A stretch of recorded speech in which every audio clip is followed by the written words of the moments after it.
everyone, and welcome to day 4 of the Coronavideo's business tips for business owners in lockdown.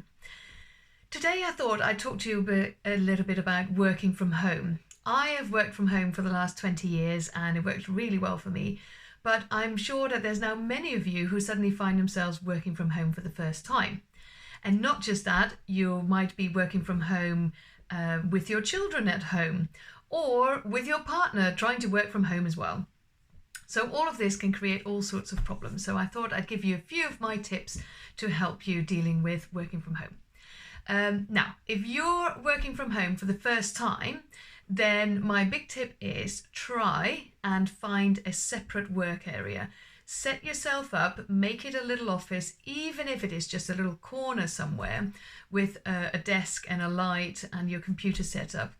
It's much easier to do it like that rather than constantly move around.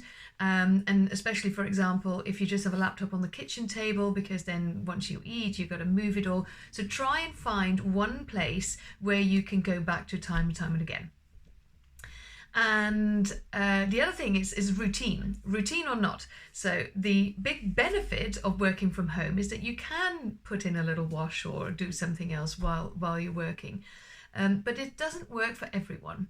So home working in general has two pitfalls. One is procrastination. So this is basically where you do lots of other things instead of work. So that's obviously not good because then you don't get your work done. But the other thing that most people don't think about is overworking. People feel maybe a bit guilty. They think they don't work hard enough, and actually what they don't switch off. So this is where that separate little area of work really helps, because you can say, right, I'm going to work now.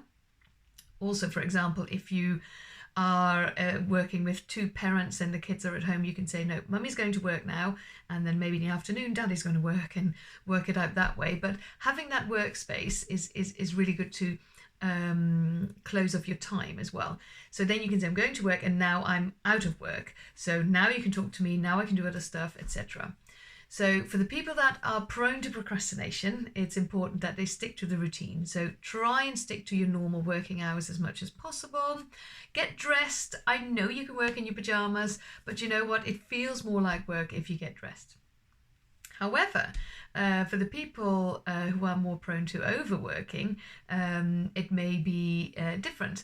And in fact, no, not just for people who are prone to overworking, but I say make most of the benefits. I think it's really great that you can put in a wash. That doesn't take very long. It takes 10 minutes to put it on, if that. And then, maybe, 1 minute to put it in the dryer. So I'd say get used to these benefits of working from home. Maybe when your kids are at home and they're awake and they're depending how old they are, you simply can't get any work done. Do your work in the evening. Don't be too hard on yourself. I mean, these are very, very special times. So in this time, I think you shouldn't be too hard on yourself anyway. You do your best, and that's all you can do, especially if you have kids. I imagine that is absolutely horrendous, and in terms of challenge.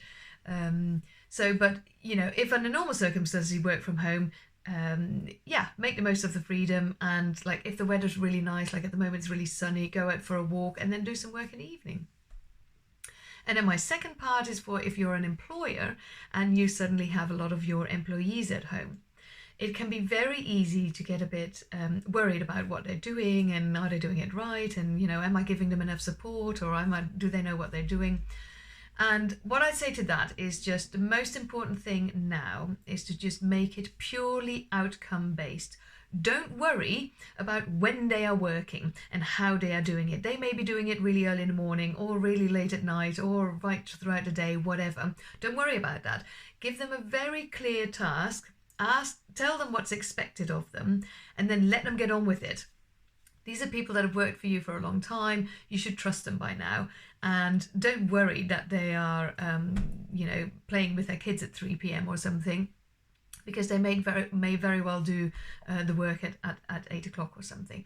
So make it outcome based. Make it clear what you expect of them. Don't overstretch them, especially the ones with kids. It's going to be really difficult for them to get much work done. And, just be kind Be kind and compassionate, but clear and concise. Let them get on with it, and don't be a micromanager.